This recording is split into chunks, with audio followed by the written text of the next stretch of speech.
오늘 이 말씀을 통하여서 왜 술 취하지 말라 했는가, 왜 술 취하지 말라 했는가라는 제목으로 하나님의 말씀을 좀 나눠보고자 합니다. 제가 예전에 사역했던 한 교회에서 학생부 찬양팀을 지도했던 한 청년이 이제 학생부 찬양을 연습을 마치고 나서 학생들과 다과를 하면서 이야기를 하던 중에 우연찮게 술의 이야기가 나왔습니다. 그래서 그 청년이 이제 뭐라고 이야기했냐면, 야, 우리가 사실은 술을 마셔도 상관이 없는데 우리가 술을 마심으로 인해서 다른 사람들에게 덕이 되지 않으니까 우리가 술을 마시지 않는 거야 라고 이야기를 했습니다. 그 이야기를 들었던 한 학생이 이제 어머니께 이야기를 했고, 그 이야기가 이제 돌고 돌아서 결국 청년부 담당 목사님께까지 들어가게 됐습니다. 이 청년부 담당 목사님께서는 이제 노발대발 화를 내시면서 그 청년을 불러서 굉장히 심하게 나무랐습니다.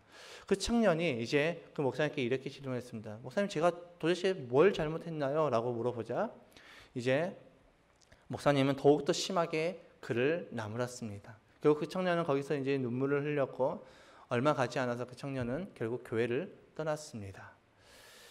한국 교회 안에서 이 술이라는 것은 굉장히 큰 화두인 것 같습니다. 굉장히 예민하기도 하고 굉장히 참 많은 그런 부분에 대해서 이야기가 오고 가는 것 같습니다. 어떤 사람들은 우리 크리스찬들이 술 마시는 거 그렇게 큰 상관이 없다라고 이야기를 하는 반면에, 또 어떤 사람들은 술 마시면 절대 안 된다라고 이야기를 하고 있습니다. 그런데 여러분들은 어떻게 생각하십니까? 여러분들에게 있어서 술이라는 것은 크리스찬으로서 마셔도 되는지 아니면 마시면 안 되는지, 이런 부분에 대해서 우리가 얼마만큼 생각해 보셨습니까? 참 재미있는 것은 우리 한국 사회에 초기에 이제 선교사님들이 들어오셔서 복음이 전해졌을 때, 그때는 금주 그런 문화가 없었습니다. 다 예수를 믿으면서도, 복음을 듣고 예수를 믿으면서도 술을 마시고 담배를 폈습니다. 그러니까 흔히 이렇게 생각하시면 됩니다. 예배를 드리고 딱 모여서 담배를 정말 맛있게 한번 딱 빤 다음에 오늘 말씀 너무 좋았어, 은혜 받았어 라고 그런 분위기가 형성이 되었습니다. 그런데 왜 어느 순간부터 우리 한국 교회 문화에 이 술과 담배가 이제 금지가 되었냐면, 우리 한국 사람들이 술을 마실 때 너무 심하게 마시는 겁니다.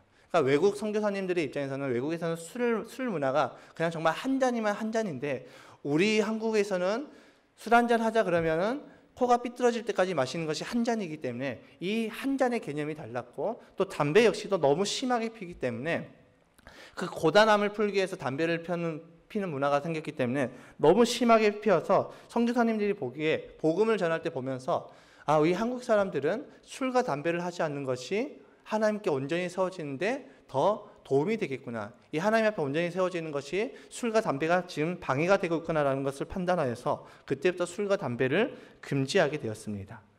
자, 다시 한번 질문을 드리겠습니다. 여러분, 크리스찬들이 술을 마셔도 될까요? 안 될까요? 술을 마시면 지옥에 갈까요? 안 갈까요? 이런 부분에 대해서 우리는 크게 고민하지 안 해봤던 것 같습니다. 그래서 우리는 늘 우리 아이들에게 이 교육을 시킬 때 하라와 하지 말아에서 접근을 해서 왜 하면 안 되는지, 왜 해도 되는지에 대해서 우리는 크게 고민을 안 해봤던 것 같습니다. 오늘 본문에서 바울은 우리에게 술 취하지 말라고 이야기하고 있습니다. 여러분, 왜 바울은 술에 취하지 말라고 했을까요? 오늘 본문의 앞선 구절을 보면은 이렇게 기록되어 있죠. 17절의 말씀 함께 읽어보겠습니다. 시작. 그러므로 어리석은 자가 되지 말고 주님의 뜻이 무엇인지를 깨달으십시오. 이 주님의 뜻이 무엇인지를 깨달으라고 이제 바울이 권면한 다음에 18절에 이어서 술에 취하지 마십시오 라고 말씀하고 있습니다. 이 말씀을 우리가 어떤 관점에서 보게 되면 술을 마시지 않는 것, 술에 취하지 않는 것이 하나님의 뜻인 것처럼 보일 수가 있죠. 술에 취하지 말라는 것이 주님의 뜻이라면 왜 하나님께서는 우리에게 술에 취하지 말라, 술을 마시지 말라고 했을까요? 여러분, 술을 마셔본 사람들은 알 것입니다. 술을 마시게 되면 어떻게 됩니까? 일단 기본적으로 기분이 좋아집니다. 그리고 술을 마시면 감정에 솔직해집니다. 술을 마시면 자기를 포장하고 있던 그 포장지를 다 벗겨내고 자신의 진짜 모습을 보이기도 하죠. 때로는 술이 위로를 해주기도 합니다. 성경에 보니까 때로는 그 술은, 우리에게 적당한 술은 우리에게 건강함을 주는 것 같기도 합니다. 왜냐하면 사도 바울이 디모데에게 너의 위장병을 위해서 포도주를 마시라고 권면한 것을 우리는 보게 됩니다. 이렇게 보면 술은 무조건 나쁜 것은 아닌 것 같습니다. 무조건 나쁜 것이 아니라 어떻게 보면 좀 좋은 것 같기도 합니다. 이 좋은 술을 왜 본문에서는 마시지 말라고 했을까요? 가끔은 그런 생각을 해보기도 합니다. 자, 우리가 신앙생활을 하면서 세상 사람들처럼 술을 마시면서 신앙생활을 했으면 어떻게 됐을까? 세상 사람들은 이게 어떤 의견의 다툼이 있고 서로 감정이 상한 것이 있으면 어떻게 합니까? 모여서 술 한 잔 마시고 딱 풀어버립니다. 그런데 우리 크리스천들은 그런 부분들, 그런 문화가 없다 보니까 감정이 쌓이면 그것을 해결하지 못하고 늘 감정의 고리를 갖고 있다가 하나만 걸려봐 하다가 하나 걸리면 바로 공격하는 것이 우리 크리스천의 모습이죠. 그러니까 만약에 우리가 크리스천들이 술을 마시면서 신앙생활을 했다면 이런 모습은 적어도 없어지지 않았을까. 또 이런 생각을 해봤습니다. 당회를 할 때 목사님들과 장로님들이 그냥 모이시는 것이 아니라 술을 한 잔 드시고 이렇게 모이시면은 얼마나 참 당회 분위기가 부드러워질 수도 있겠구나라는 그런 생각도 해봤습니다. 예, 제가 그렇다는 뜻이 아니라, 그러고 있다는 뜻이 아니라 그런 생각을 잠깐 해봤다는 겁니다. 상상하는 것이 우리의 죄가 아니기 때문에 상상을 해봤습니다. 그러니까 술을 마시면 가면을 쓰지 않고 또 애써 그런 척하지 않고 진짜 모습이 나오기 때문에 어떻게 보면 더 좋은 것 같기도 합니다. 그러니까 우리의 생각으로는 술을 마시면서 신앙생활을 하면은 더 좋을 것 같은데 왜 하나님은 오늘 본문을 통해서 우리에게 술을 마시지 말라고 했을까요? 왜 하나님께서는 술 취하지 말고 술을 마시지 말라고 우리에게 이 바울을 통해서 권면하고 있을까요? 그 이유는 하나님께서 우리에게 더 좋은 것을 주시기 위함입니다. 술보다 더 좋은 것을 주고자 우리에게 이 말씀을 하셨던 것입니다. 그것이 무엇입니까? 바로 성령 충만이라고 오늘 본문에 말씀하고 있습니다. 18절의 말씀을 함께 읽겠습니다. 시작. 술에 취하지 마십시오. 거기에는 방탕이 따릅니다. 성령의 충만함을 받으십시오.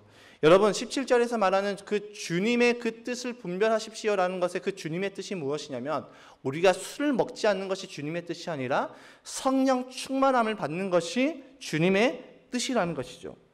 그러니까 우리가 술을 먹는다고 해서 우리가 지옥을 가는 것이 아닙니다.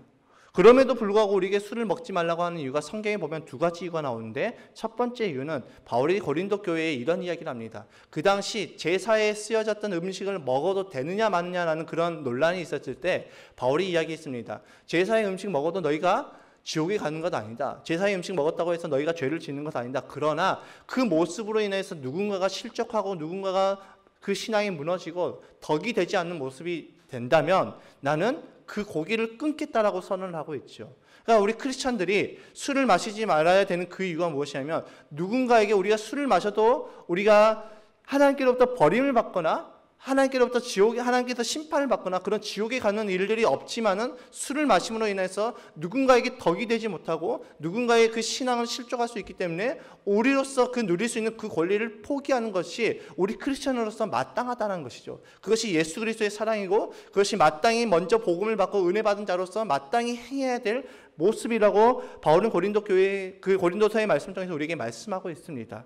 두 번째 이유는 무엇입니까? 술 취함보다 더 좋은 성령 충만함을 하나님께서 우리에게 예비하셨기 때문이라는 것이죠. 다시 말하면 이것을 주시기 위한 이 성령 충만함이 술 취함보다 훨씬 더 좋기 때문에 하나님께서는 오늘 이 말씀 통해서 우리에게 술 취하지 말라라고 말씀하고 있는 것입니다. 여러분 술에 취해 보셨습니까? 예, 저는 어릴 적에 취해 봤습니다. 제가 술에 취해 보니까 어떻게 됐느냐? 눈에 뵈는 게 없습니다. 첫 번째는 눈에 뵈는 게 없습니다.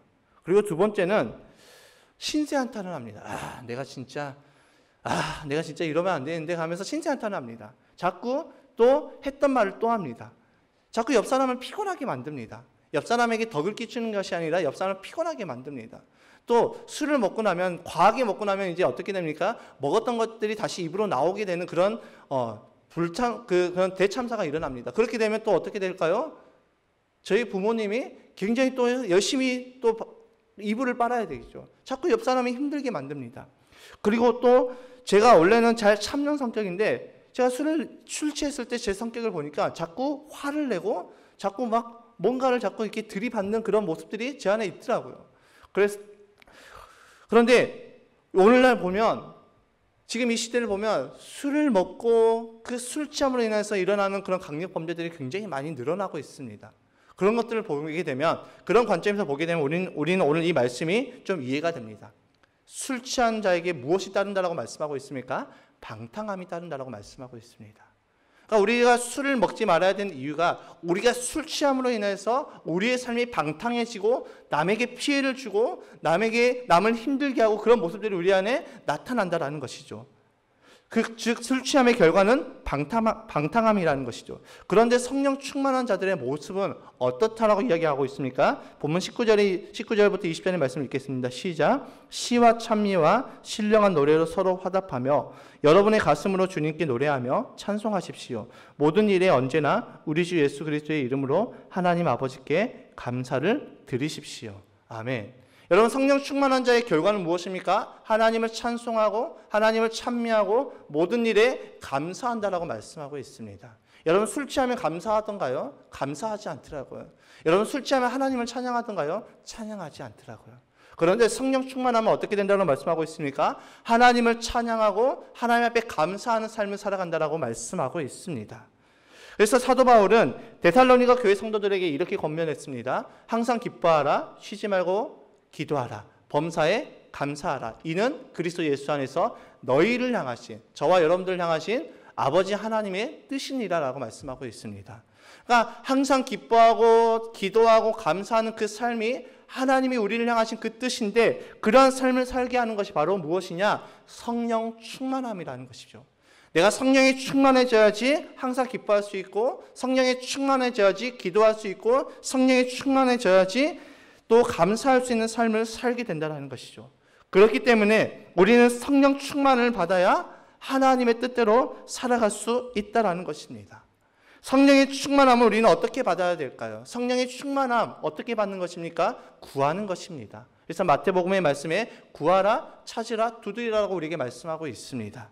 우리가 구한다는 것이 무엇입니까? 오늘도 내가 주인 되어서 살아가는 것이 아니라 성령의 충만함으로 성령님의 그 통치하심을 받아서 살게 하여 주시옵소서. 이렇게 구하며 믿음으로 나아갈 때 우리의 삶이 성령의 충만함으로 나아간다는 것이죠. 그런데 많은 사람들이 이 성령의 충만함에 대해서 오해를 하고 있으면서 부담스러워하고 있습니다. 많은 사람들이 어떻게 오해하고 있냐면, 성령의 충만함을 받으면 어떤 이렇게 방방 뛰고 어떤 신비한 능력이 우리에게서 나타나야 된다고 생각합니다. 물론 그런 일들이 나타나죠. 그런 일들도 나타날 수 있습니다. 그러나 성령 충만함의 증거는 그런 능력만을 말하고 있지 않습니다. 성령 충만함의 가장 확실한 증거가 무엇입니까? 우리의 삶의 변화입니다. 내 삶이 변화가 되는 것, 그것이 성령 충만함의 증거이자 역사이지요. 그래서 내가 주인 되어서 내가 나의 힘과 나의 노력으로 살아갔던 내 삶이 이제는 예수님이 나의 주인이 되어서 그 주님을 기뻐하고 찬양하고 또 삶의 모든 순간에서 감사의 고백을 드릴 수 있는 그 삶이 되는 것, 그 삶이 바로 성령 충만한 삶이고 성령을 받은 자의 삶의 모습이라는 것이죠. 또 성령 충만함을 받게 되면 어떤 모습들이 우리에게 나타날까요? 하나님의 꿈을 꾸게 되어 있습니다. 베드로 사도가 오순절날 성령을 받았습니다. 성령이 충만해졌을 때 그가 일어나서 이제 많은 사람들에게 하나님의 말씀을 선포하면서 요엘 선지자의 그 말씀을 인용하여서 그 날에, 그 마지막 날에 너희가 성령을 받으면, 성령이 너희에게 임하면 너희가 어떻게 되는지에 대해서 이렇게 말씀합니다. 사도행전 2장 17절의 말씀 함께 읽겠습니다. 사도행전 2장 17절 시작. 하나님께서 말씀하신다. 마지막 날에 나는 내 영의 모든 사람에게 부어주겠다. 너희의 아들들과 너희의 딸들은 예언을 하고 너희의 젊은이들은 환상을 보고 너희 늙은이들은 꿈을 꿀 것이다. 아멘. 성령이 충만한 자, 성령을 받은 자는 꿈을 꿉니다. 어떤 꿈을 꿉니까? 나의 꿈이 아니라, 나의 성공을 꿈꾸는 것이 아니라 하나님의 꿈을 꿉니다. 우리 안에 성령이 임하면 하나님의 꿈을 꾸고 하나님의 비전을 선포하게 되는 것이죠. 그렇다면 성령님께서는 우리로 하여금 하나님의 꿈을 꾸고 선포하는 것으로 끝날까요? 아니죠. 그 꿈을 이루도록 우리에게 능력을 부어주십니다. 빌립보서 2장 13절의 말씀을 읽겠습니다. 빌립보서 2장 13절 시작. 하나님은 여러분 안에서 활동하셔서 여러분으로 하여금 하나님을 기쁘게 해드릴 것을 염원하게 하시고 실천하게 하시는 분입니다. 아멘. 우리 안에서 활동하신 하나님은 누구십니까? 성령님이죠. 그러니까 우리가 성령을 받고 성령에 충만하게 되었을 때 우리는 하나님의 꿈을 선포하고 그 꿈을 실천하게 하는 그 능력도 성령님께서 우리에게 주신다는 것이죠. 그래서 성령님은 우리로 하여금 하나님의 꿈을 선포하는 것으로 끝나지 않고 그 꿈을 이루도록 능력도 주십니다. 우리가 성령을 받고 충만해지면 이제는 나의 꿈, 나의 성공이 목적되어서 살아가는 것이 아니라 하나님께서 기뻐하시는 삶, 하나님께서 원하시는 삶을 살아가게 되는 것이죠. 이것이 성령님의 능력입니다. 이것이 성령 충만한 자의 삶의 모습이죠. 자, 그렇다면 우리에게 궁금증이 생깁니다. 그렇다면 도대체 우리가 성령을 받기 위해서 어떻게 해야 되는가? 성령을 받기 위해서는 우리가 무엇을 해야 될까요? 성령을 받기 위해서 우리는 예수님을 믿음으로 고백하고 영접하면 되는 것입니다. 영접했다는 것이 무엇을 뜻합니까? 예수의 영을 우리 안에 받았다는 것을 의미합니다. 그러니까 우리가 성령님을 받는 것은 우리의 어떤 행위로 우리가 성령을 받는 것이 아니라 우리는 믿음으로 성령님을 받게 되는 것이죠. 믿음으로 성령을 받으면 그걸로 끝이 날까요? 믿음으로 성령을 받았으면 이제는 우리의 삶이 완전하게 변할까요? 아니시요. 우리가 성령을 받아도 우리는 여전히 우리가 예수를 믿고 성령을 받아서 하나님의 자녀가 되었어도 우리 안에는 여전히 우리의 죄성이 남아있기 때문에 우리는 인간의 정욕과 욕구를 따라서 옛사람과 새사람이 늘 충돌이 일어나고 부딪힘이 일어난다는 것입니다. 그래서 성령을 받은 사람은 이제 무엇을 해야 되느냐? 성령 충만을 구해야 되는 것입니다. 이 성령 충만은 우리가 한 번 받았다고 되는 것이 아닙니다. 우리가 성령을 받는 것은 우리가 우리 인생 가운데 단 한 번 단회적인 사건으로 일어납니다. 예수를 믿고 영접할 때 성령의 인치심을 받았다라고 우리는 이야기합니다. 그 성령의 인치심을 받은 사람들은 이제 무엇을 하며 살아가야 되는가? 날마다 성령의 충만함을 구해야 되죠. 그래서 오늘 본문의 말씀에는 이 성령의 충만함을 받으라. 이것은 헬라어에는 우리나라 말에는 없는 시제가 있습니다. 그것이 무슨 시제냐면 시제라는 것은 곧 과거, 현재, 미래인데 이것 말고도 다른 시제가 있는데 그것이 반복 시제입니다. 그러니까 이 성령 충만함을 받으라는 헬라어로 반복 시제로 쓰였습니다. 그래서 우리의 성령의 충만함, 내가 오늘 성령 충만함 받았다고 해서 내가 내일까지 성령 충만한 삶, 그 다음날까지 내가 한번 성령 충만함 받아서 우리는 날마다 성령의 충만함을 받는다? 아니죠. 날마다 성령의 충만함을 구하며 살아가야 된다는 것이죠. 그렇게 살아갈 때 우리의 삶이 변하게 되는 것입니다. 우리의 삶이 변하게 되어서 이제는 하나님의 꿈을 꾸고 하나님의 성령께서 우리 안에서 성령께서 그 꿈을 이루도록 능력을 주시기에 이제는 우리가 하나님의 꿈을 꾸고 선포하는 것으로 끝나는 것이 아니라 그 꿈을 이루도록 우리의 삶이 하나님께 충성하는 삶으로 변하게 된다는 것입니다. 그래서 성령을 받은 자, 성령 충만함을 받은 자는 삶이 변화가 되는 것이 증거로 나타난다는 것이죠. 그렇기 때문에 충성은 내 능력으로 하는 것이 아니라 우리의 믿음과 성령 충만을 구하는 그 기도를 통하여서 내 삶이 충성된 삶으로 변화가 되는 것이죠. 즉 성령의 사람, 성령 충만함을 받은 사람은 어떠한 신비한 능력이 나타나는 사람을 향해서 우리가 성령의 충만함을 받았다라고 이야기하는 것이 아니라 물론 그런 능력이 나타날 수 있습니다. 성령의 그런 역사하심 통해서 우리가 정말 말로 하지 못하는 우리의 이성과 우리의 그런 논리들 다 깨트리는 그런 일들이 나타날 수 있습니다. 그러나 그것뿐만 아니라 어떻게 되느냐? 하나님의 꿈을 선포하고 그 꿈을 이루기 위해서 하나님께 충성하는 사람으로 변화된다라는 것입니다. 그것이 성령 받은 자의 삶이라는 것이죠. 이런 관점에서 우리가 성령 충만한 교회는 어떤 교회가 성령 충만한 교회일까요? 신비한 능력이 나타나는 교회입니까? 물론 그럴 수도 있습니다. 그러나 그것이 전부가 아니죠. 성령 충만한 교회는 하나님의 꿈을 선포하고 그 꿈을 위해서 충성하는 교회가 성령 충만한 교회입니다. 아멘이십니까? 예. 아멘이시면 아멘을 좀 해주시기 바랍니다. 제가 지금까지 하는데 아멘 처음 나왔습니다. 예. 제 안에 불편함이 있습니다. 예. 다시 한번 말씀드립니다. 정말 성령 충만한 교회는 어떤 그 교회 안에 어떤 신비한 능력, 은사들이 나타나는 교회가 성령 충만한 교회가 아니라 진짜 성령이 충만한 교회는 하나님의 꿈을 선포하고 그 꿈을 이루기 위해서 충성하는 교회가 성령 충만한 교회지요. 초대교회는 우리가 초대교회를 향해서 우리는 성령 충만한 교회라고 표현하고 있습니다. 그 초대교회에 어떠한 정말 신비한 능력이 많이 나타났습니다. 그러나 그 초대교회의 모습을 잘 보면 그들은 딱 한 가지 하나님의 꿈을 이루기 위해서 늘 힘썼던 부분이 있습니다. 무엇입니까? 땅끝까지 이르러 복음의 증인이 되고 교회를 세우는 것이 그 일에 늘 힘쓰고 감당했다는 것을 우리는 볼 수가 있습니다. 그 말씀을 누가 했습니까? 사도행전 1장 8절의 말씀에 이렇게 기록되어 있습니다. 함께 읽겠습니다. 시작. 그러나 성령이 너희에게 내리시면 너희는 능력을 받고 예루살렘과 온 유대와 사마리아에서 그리고 마침내 땅 끝에까지 이르러 내 증인이 될 것이다. 아멘. 여러분, 성령을 받은 사람은 어떤 신비한 능력이 나타난다라고 말씀하지 않습니다. 야, 성령 받으면 너희가 어떤 능력을 나타낼 거야, 어떤 일들을 나타낼 거야 라고 말씀하지 않고 너희가 내 증인이 될 것이라고 예수님께서 우리에게 말씀하고 있습니다.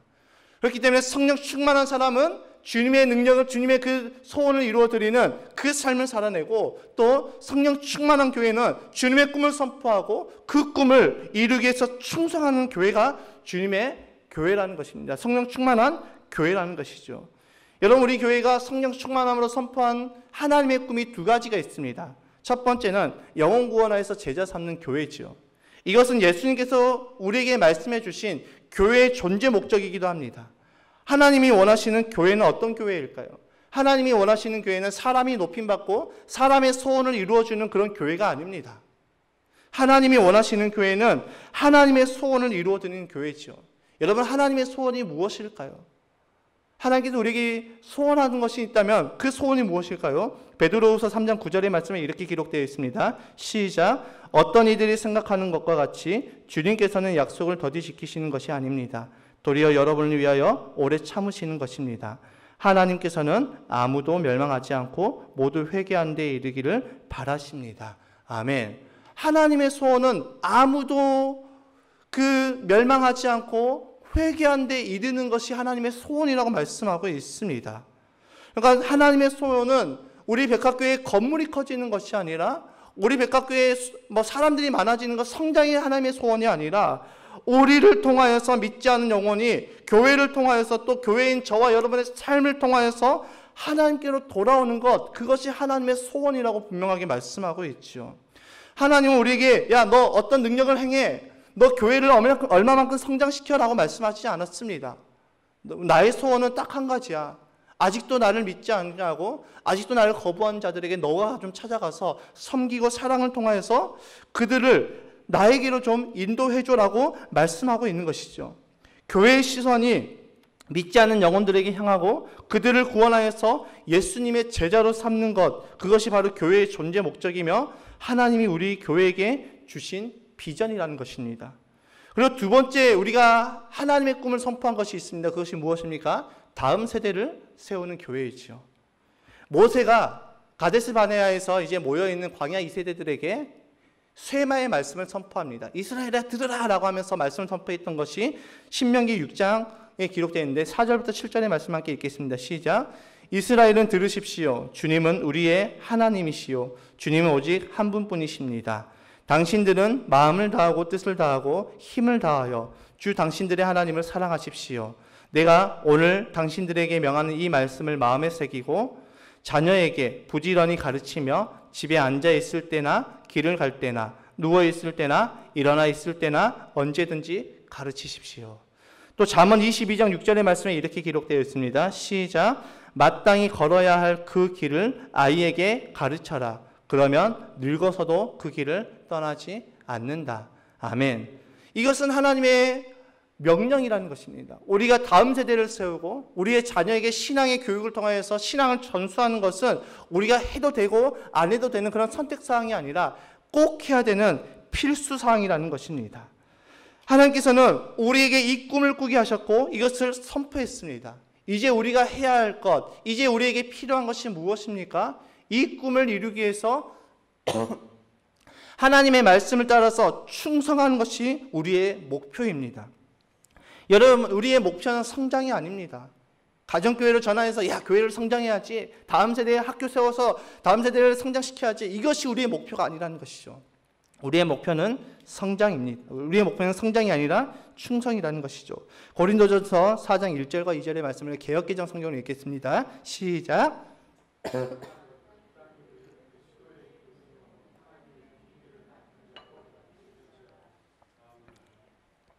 예, 2절입니다. 시작. 그리고 맡은 자들에게 구할 것은 충성이니라. 아멘.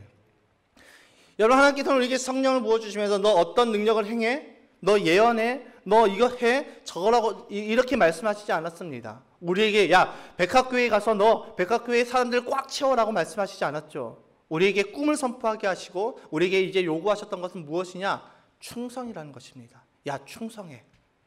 충성하면 그 다음에 나올 말이 무엇입니까? 열매는 내가 맺을 거야. 여러분, 열매는 하나님이 맺으시는 것입니다. 성장은 하나님이 시키시는 것이지 우리가 성장의 목표를 두게 되면 어떻게 됩니까? 우리는 이제 인간적인 방법을 동원합니다. 어떤 돈을 많이 들여서 정말 유명한 사람들을 세워서 사람들을 동원시킬 것입니다. 선물을 많이 들여서 교회 잘 다니고 있는 사람들을 우리 교회 한번 와라고 초대하는 그런 일들을 계속해서 행할 것입니다. 그러나 그것은 하나님의 뜻이 아니죠. 하나님께서 우리에게 요구하신 것은 충성입니다. 그러니까 성령 충만한 삶, 성령 충만한 교회로서 우리에게 요구되는 것은 다른 것이 아니라 충성이라는 것이죠. 우리가 충성할 때 하나님이 열매를 맺게 해주십니다. 하나님의 그 비전과 꿈을 이루는 사역에는 특징이 있습니다. 그것은 씨를 뿌리는 사역이라는 것이죠. 우리의 것을 헌신하고 우리의 것을 섬겨야 되는 그런 일들이 많이 있습니다. 그런데 우리가 그 씨를 뿌리는 일이 우리의 눈에는 보이지 않지만 우리가 모르게도 어느샌가 우리도 모르게 자라고 열매를 맺는다는 것입니다. 교회 앞에 고무나무가 있습니다. 오시면서 보셨는지 모르겠습니다. 화분이 하나 있다는 것은 여러분이 아실 것입니다. 거기에 저희가 고무나무를 심었습니다. 원래는 다른 나무가 심겨져 있었는데 얘가 물을 잘 안 줬더니 물을 안 줘서 죽었는지 많이 줘서 죽었는지 잘 모르겠습니다. 그래서 이제 걔가 죽어서 이제 걔를 빼내고 저희 집에 심겨져 있던 고무나무를 가지고 와서 심었습니다. 그리고 물을 줬습니다. 근데 아무리 많이 물을 줘도 얘가 자랄 생각이 없습니다. 그래서 좀 안 자라나 보다 그러고 이제 있었는데 이제 엊그저께 목요일 날 이제 물을 주려고 봤더니 새로운 싹이 자라나 있습니다. 새싹이 자라나고 나무가 자라나 있던 것입니다. 여러분, 제가 했던 것이 무엇입니까? 그냥 시간 맞춰서 물 주는 것 말고는 다른 것이 한 것이 없습니다. 그런데 자라게 되더라고요. 어느 순간 저도 모르게 자라고 있더라고요. 너무 기뻤습니다. 그런데 놀랍게도 성경에도 이와 같은 말씀을 하고 있습니다. 그것이 무엇입니까? 고린도전서 3장 6절과 7절의 말씀입니다. 고린도전서 3장 6절과 7절의 말씀 읽겠습니다. 시작. 나는 심고 아볼로는 물을 주었습니다. 그러나 하나님께서 자라게 하셨습니다. 그러므로 심는 사람이나 물을 주는 사람은 아무것도 아니요 자라게 하시는 분은 하나님이십니다. 아멘. 여러분, 우리가 할 일이 무엇입니까? 충성입니다. 성장이 목표가 아닙니다. 어떤 분들은 이렇게 이야기할 것입니다. 왜 성장되지 않냐? 왜 우리가 가정교회로 전환을 했고 샬롬 스쿨 학교를 하고 있는데 왜 아무런 변화가 되지 않냐? 저도 그 부분에 대해서 늘 고민하고 있었습니다. 왜 이게 변화가 되지 않지? 왜 성장이 되지 않지라고 그걸 고민하며 있을 때 가정교회 컨퍼런스에서 이제 화장실에 붙어 있던 한 문구가 저에게 탁 와닿았습니다. 그것이 무엇이냐면 가정교회의 목표는 성장이 아니라 충성입니다. 여러분, 우리에게 요구된 것은 하나님은 우리에게 한 번도 성장시켜라고 말씀하시지 않았습니다. 한 번도 우리에게 어떤 능력을 내보이라고 말씀하시지 않았습니다. 하나님께서 우리에게 말씀하신 것 딱 한 가지입니다. 충성하라. 이 충성은 우리가 우리의 힘으로 할 수가 없습니다. 제가 제 힘으로 충성해 봤습니다. 그런데 정말 딱 일주일 가더라고요. 이 충성은 우리의 힘으로 할 수가 없습니다. 오직 성령의 충만함을 구하고 그 충만함을 받아서 할 수 있는 것이 충성이라는 것이죠. 우리가 성령에 충만하지 않으면 우리 안에 그 조급함과 조바심 때문에 우리는 아무것도 할 수가 없습니다. 그래서 그 충성을 통하여서 하나님께서는 우리에게 하나님의 싹을 주신다라고 말씀하고 있습니다. 고린도전서 3장 8절의 말씀 읽겠습니다. 시작. 심는 사람과 물 주는 사람은 하나이며 그들은 각각 수고한 만큼 자기의 싹을 받을 것입니다. 아멘. 여러분, 심는 사람과 물을 주는 사람은 하나이지만 각각 수고한 만큼 자기의 싹을 받을 것이라고 말씀하고 있습니다. 저는 우리 교회를 바라보면서 너무나도 감사한 것이 우리 교회가 굉장히 섬김의 그런 모습들이 많이 일어나고 있다는 것입니다. 각자의 그 목장에서 섬기고 있고 목자님들은 목원들을 섬기고 있고 또 목원들은 또 다른 지체들을 섬기고 있는 모습을 너무나도 많이 보고 있습니다. 최근에 엊그저께 이제 목요일 날 교회에 출근해서 이제 말씀을 준비하다가 이제 잠깐 이제 학교에 볼 일이 있어서 학교에 딱 들어갔더니 분명히 방금 전까지 없었던 수박이 한 덩어리 있는 것입니다. 그래서 제가 제 아내에게 물어보고 선생님 저 수박 뭐예요? 라고 물어보니까 이경숙 권사님이 주셨어요. 라고 이야기를 하시더라고요. 그러니까 이 학교의 그런 섬김의 모습, 학교를 바라보면서 제가 끊임없이 기도했던 것이 있습니다. 수요일마다 기도했던 것이 있습니다. 정말 우리가 샬롬스쿨을 함께 기도하며 우리 온 성도님들이 한마음 한뜻으로 학교를 섬기며 정말 다음 세대를 품고 나아가는 우리 성도님이 되게 해달라고 기도했습니다. 그러자 정말 샬롬스쿨을 섬기시는 분들이 점점 많아지고 있습니다. 또 실버 목장에서 샬롬스쿨을 섬기겠다라고 한 달에 얼마씩 작정하셔가지고 또 간식비로 이제 섬겨주고 계십니다. 또 매달 그 간식비를 넣어주시는 분들도 계십니다. 너무나도 감사하지요. 최근에 그런 모습들이 많이 일어나고 있습니다. 이것은 제가 하라고 해서 한 것이 아니라 저희가 충성하고 있었더니 하나님께서 저희 교회의 체질을 변화시켜 주신 것이죠. 섬기는 부분을 변화시켜 주셨고 정말 성령의 그 능력으로 성령께서 주신 그 감동을 외면하지 않으시고 그것을 행하게 하는 그 성령님의 역사가 우리 교회 안에 많이 일어나고 있다는 것을 저는 보고 있습니다. 너무나도 감사하지요. 저에게 꿈이 있습니다. 제 꿈은 다른 것이 아니라 여기 계신 모든 분들이 저보다 하나님 앞에 섰을 때 더 많은 상급을 받는 것이 저의 꿈입니다. 여러분 다 주님 앞에 섰는데 목사는 이만큼의 상급을 받는데 성도님들은 요만큼밖에 받지 못한다면 그건 너무 좀 억울한 거 아니겠습니까? 저는 늘 우리 교회 성도님들께 감사하고 있는 것이 무엇이냐면 저는 늘 매주 교회에 있기 때문에 매일 저는 월요일부터 금요일까지 출근하고 교회에서 이제 말씀 준비하고 그런 삶을 살고 토요일날 잠깐 하루 쉬었다가 오후 좀 쉬었다가 이제 저녁 늦게 나와서 이제 마무리 이제 예배를 준비하고 이제 마치는 그런 패턴으로 가고 있는데 저는 일주일 내내 교회에 있습니다. 그래서 저는 이 땅 가운데서 살아가면서 저희 믿음을 지키는 것 여러분들보다 너무나도 쉽습니다. 그런데 여러분들은 어떻습니까? 삶의 현장에서 치열하게 전쟁을 하며 치열하게 그 믿음을 지키기 위해서 복음을 붙잡고 씨름하는 그런 모습을 살아가면서 일주일 만에 또 교회에 나오셔서 또 헌신하시는 그런 모습들, 각자의 목장에서 목자 목녀로서 또 목원들을 섬기시는 그런 모습들을 통해서 수없이 헌신하고 수고하고 계시는데 제가 주님 앞에 섰을 때 저만 상급을 이만큼 받고 성도님들이 조금 받는다면 제가 하나님 앞에 정말 드릴 말씀이 없는 것 같습니다. 그래서 저희 꿈은 여러분들이 저보다 더 많은 상급을 받는 것이 저희 꿈입니다. 그래서 저는 늘 여러분들을 기도하고 있습니다. 저희 꿈은 여러분들을 성공시켜주는 것입니다. 제가 여러분들을 성공시켜주겠다는 것은 다른 것이 아니라 주님 앞에 섰을 때 주님께로부터 받는 상급이 저보다 더 많아지는 것이 저의 꿈이고 제가 여러분들을 성공시켜주는 것입니다. 그런데 저는 너무나도 부족합니다. 여러분들을 성공시키기엔 너무나도 부족하지요. 그런데 너무나도 놀랍게도 저희 동역자들이 저와 함께 하시기에 저는 그 걸음을 한 걸음씩 걸어가고 있습니다. 저희 동역자가 누구입니까? 바로 여러분들입니다. 우리 정말 힘들지만 우리 정말 어렵지만 주님 앞에 섰을 때 잘했다 충성된 종아, 착하고 충성된 종아, 우리가 주님 앞에 섰을 때 단 2가지 칭찬받았으면 좋겠습니다. 야, 너 정말 착하구나. 두 번째, 야, 너 정말 충성됐구나. 그러므로 인해서 저보다 더 많은 상급을 받으시는 우리 성도님들이 되시기를 주님의 이름으로 축복합니다. 우리 정말 힘들지만 하나님이 원하시는 교회를 함께 세워나가 봅시다. 저 혼자 세우는 것이 아니라 교회에 계시는 소수의 몇몇 분들만 세워나가는 것이 아니라 함께 하나님이 원하시는 교회를 세우며 나갑시다. 내일 야유회를 준비하는데 여기저기서 내가 섬기겠다라는 그런 말씀들이 많이 들려오고 있습니다. 너무 감사합니다. 함께 하나님이 원하시는 교회를 세워나가고 있고 여러분들의 그 섬김이 하늘의 상급으로 쌓이고 있습니다. 저는 오늘 새벽도 나와서 하나님 앞에 기도하면서 성령 충만함을 구했습니다. 주님, 오늘도 제가 말씀을 전할 때 성령 충만함 가운데 저의 이야기가 아니라 저의 말이 아니라 저의 생각이 아니라 하나님의 말씀을 선포할 수 있도록 주님 저를 사용하여 주셨어서 이것을 구하며 나아갔습니다.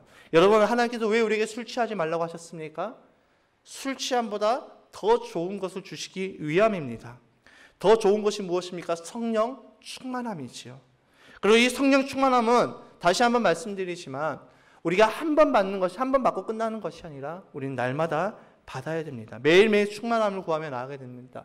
이것을 우리는 신학적인 용어로 성화라고 이야기를 합니다. 성령 충만함으로 우리가 성화의 삶을 살아가는 것이죠. 우리가 매일 성령 충만함을 구하며 나아갈 때 우리의 삶의 방향과 우리의 모습은 변하게 되어 있습니다. 어떻게 변할까요? 하나님을 기쁘시게 하며 하나님께서 원하시는 삶을 추구하며 하늘의 상급을 바라보며 하나님의 소원을 이루어드리는 삶을 살아가게 되는 것입니다. 그리고 우리가 하나님 앞에 섰을 때 하나님은 분명 우리를 향하여서 착하고 충성된 종아 잘하였도다라고 우리를 칭찬하실 것입니다. 여러분, 우리가 의무감으로 하지 말고 어떤 죄책감으로 하는 것이 아니라 우리의 하늘에, 영원한 하늘에 우리의 상급을 쌓아질 것을 바라보며 섬김의 자리에서, 헌신의 자리에서, 또 하나님께서 우리에게 말씀하신 그 요구의 자리에서 충성하며 나아가는 저와 여러분이 되시기를 주님의 이름으로 축복합니다. 오늘 본문을 통해서 교훈한 하나님의 말씀을 온전히 믿음으로 받아서 이제 우리는 날마다 기도의 자리에서 성령의 충만함을 구하고 성령 충만함을 받아서 하나님의 꿈을 꾸고 비전을 선포하고 하나님을 기쁘시게 하는 삶을 살아가며 하나님의 소원을 이루어 드립시다. 성령 충만함으로 하나님의 뜻을 따라 영혼 구원하여서 제자 삼는 삶을 살아갈 때, 또 다음 세대를 세우는 삶을 살아갈 때 주님이 주시는 기쁨과 평안을 우리는 누릴 수 있습니다. 그리고 이 세상에서 얻지도 못하고 보지도 못한 그 행복을 우리는 누리며 살아가게 됩니다. 제가 아는 목사님께서 이렇게 말씀하셨습니다. 섬김의 길목에서 하나님의 보화를 발견하자. 성령 충만한 자는 하나님의 뜻을, 하나님의 꿈을, 하나님의 소원을 이루기 위해서 충성하면서 섬기는 삶을 살아갑니다. 그리고 그 섬김의 길목에서 하나님의 보화를 발견하게 되죠. 놀랍게도 이 하나님의 보화는 이 땅에서의 충만함, 이 땅에서의 풍성함으로 끝나는 것이 아니라 영원한 하늘에 쌓이는 상급이 되는 것입니다. 오늘도 내가 충성하고, 오늘도 내가 섬겼고, 오늘도 내가 헌신한 그 삶이 이 땅에서 우리가 발견하는 보화뿐만 아니라 영원한 하늘에 쌓이는 상급이 되는 것이죠. 우리와 함께 이 술은 세상을 뜻하기도 합니다. 여러분, 술에 취하면 방탕함이 따릅니다. 세상에 취하면 방탕함이 따릅니다. 세상의 가치, 세상의 기준을 따라서 살아가면 우리의 삶은 방탕해질 수밖에 없습니다. 그러나 성령에 취하면 이제는 우리의 삶이 하나님의 뜻을 따라 살아가게 되며 섬김의 길목에서 하나님의 보화를 발견하고 영원한 하늘의 상급을 쌓게 되는 우리의 삶으로 변하게 됩니다. 성령에 취하여서 하나님을 찬송하고 찬미하며 늘 감사하며 하나님의 그 상급을 쌓고 하나님의 보화를 발견하는 축복의 삶이 되시기를 주님의 이름으로 축복합니다.